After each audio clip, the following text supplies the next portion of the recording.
Take two. I didn't plug my microphone in for the first video. It was just hanging out, so the sound quality was awful. So we'll do this again. Hi, it's Elaine from Penguin Place Crafts. It's Sunday. Just got home from church a little while ago. And I didn't make a video yesterday because yesterday was a family day. We got up and out the door early in the morning. We drove down to Erie, Pennsylvania, and went to Presque Isle. It's a beach on Lake Erie. And spent the day with family. All 3 girls and all 4 grandchildren. All 4 granddaughters. And it was fun. It was a riot. We had lots of fun. My 8-year-old granddaughter is the undisputed hula hoop champion. She managed to keep the hula hoop on for 16 rotations. Nobody else could match that. I didn't try. I don't think my back would like a hula hoop. I'd probably throw my back out and just spend the rest of the day in pain. So I did not even try the hula hoop. When we first got there, we wanted to go to Beach 11, which has a kayak launch and a nice secluded lagoon where the water's a little calmer for kayaking. That beach was closed due to high algae counts and E. coli. Well, the whole Lake Erie in that area is having issues. When we did go to another beach, there was a dead fish floating in the water.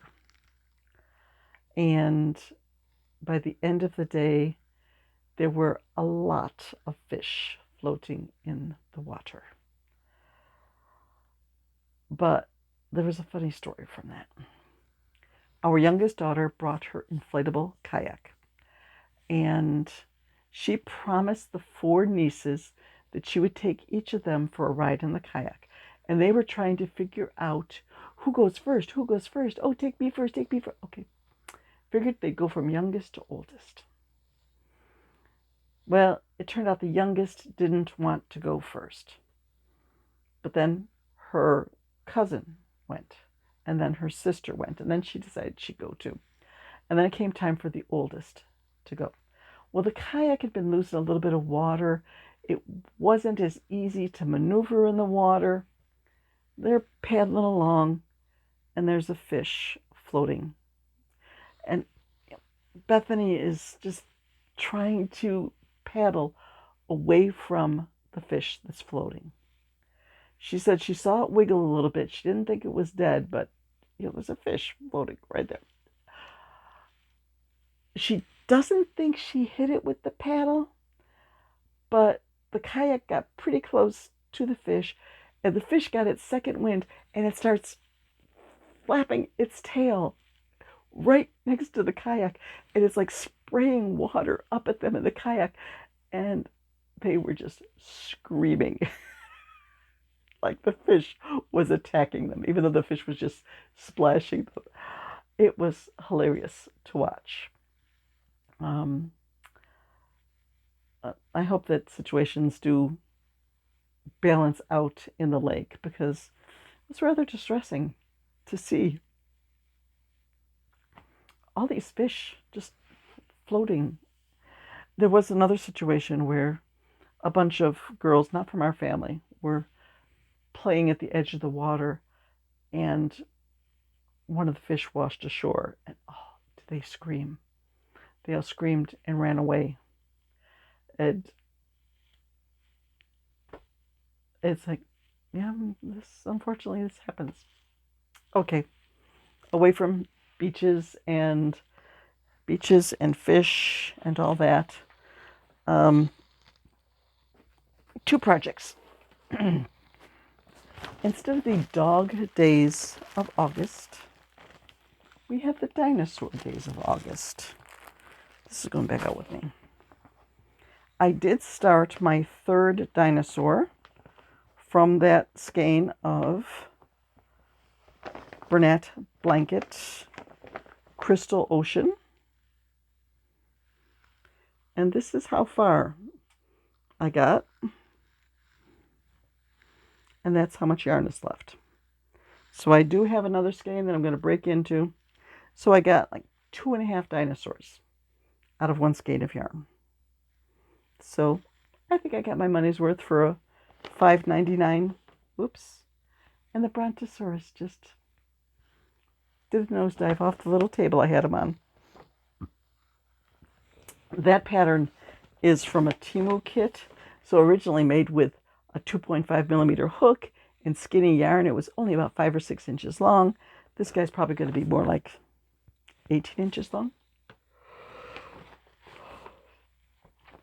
I also got an order on Thursday for an Ankylosaurus to be made in a like light sage. This is actually red heart. Is it tea tree? But in that, and chocolate brown with bright white for the spikes. So on the trip down, I got finished with the head and the little, oops, that's backwards. The little shield that will go on top of the head.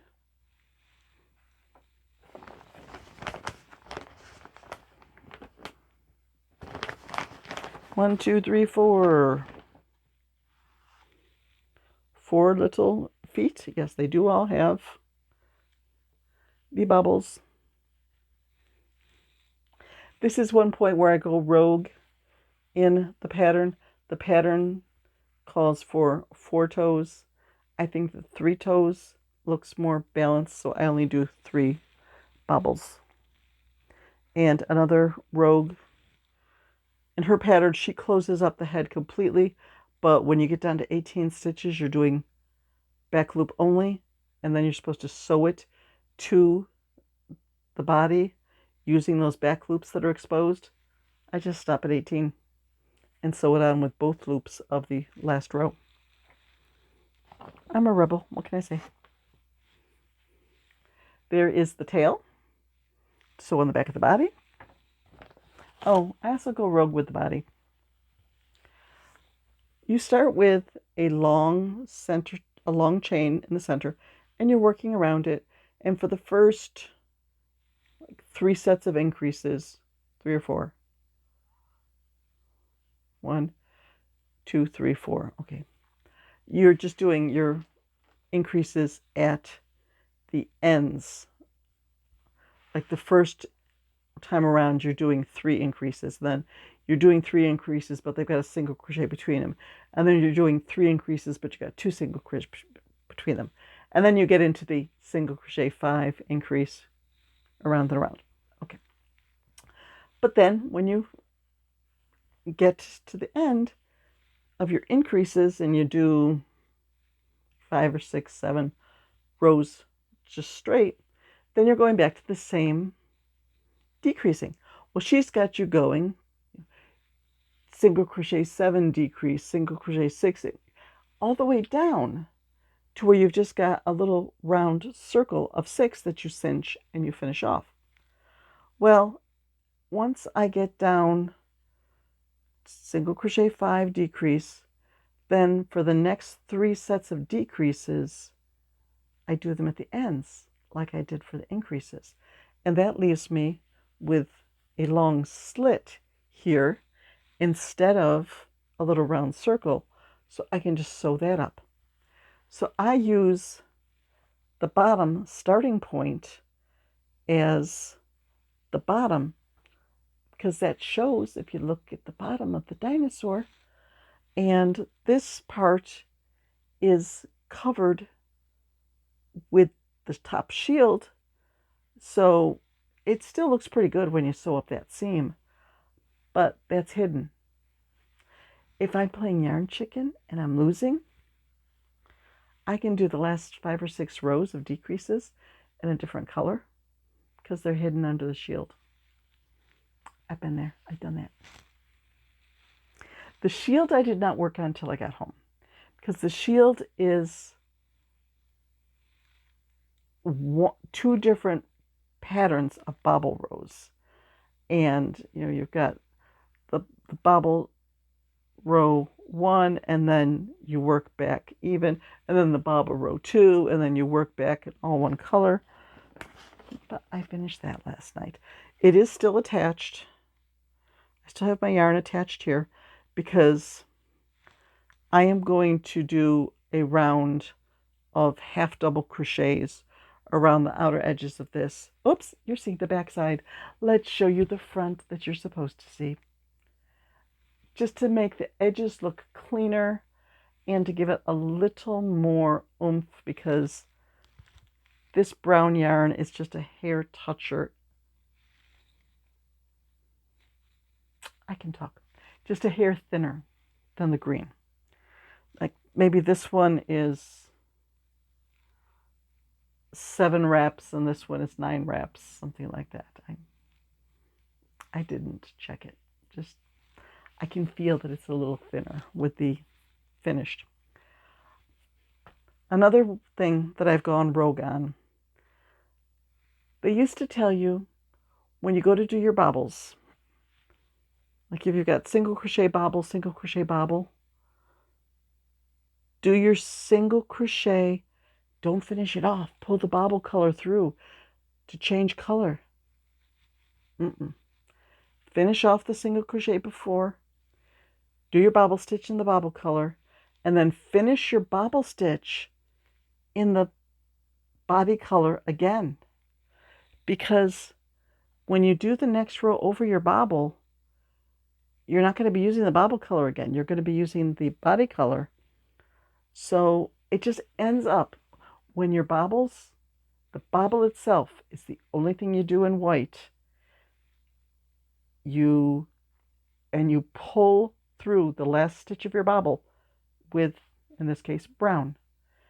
And you don't end up with that little touch of white over the bobble like you do if you are doing it the old way. So I really like the way the bobbles turn out using that technique. So I have all of the pieces done. I finished all the pieces last night, probably around 10:30, and I was like, I'm so tired. I need to go to bed. Even though I had a nice nap, an unplanned nap. When I got home, I was trying to catch up on videos, and I fell asleep while watching a video. And apparently I was sound asleep for a while. So today I am going to make lists. I am going to make lists of things I want to get accomplished this week. I really need to pay some more attention to my Etsy shop.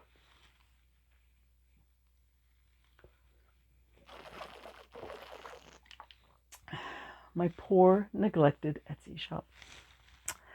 I need to make a list regarding, I have an order for 3 airplanes. I have to find the yarn. I have to find the pattern book. I have to see if I retyped that pattern.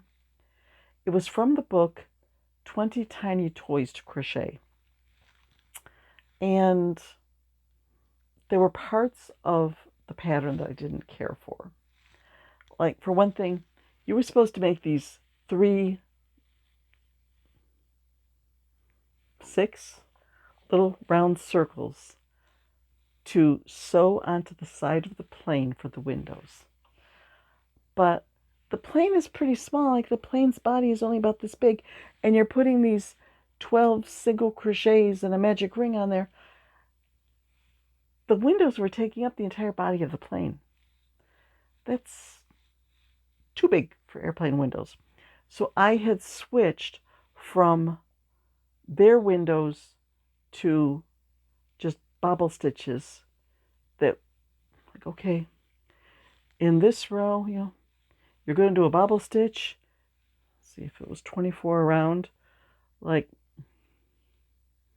in the 6th stitch, in the 18th stitch, you're going to do a bobble stitch.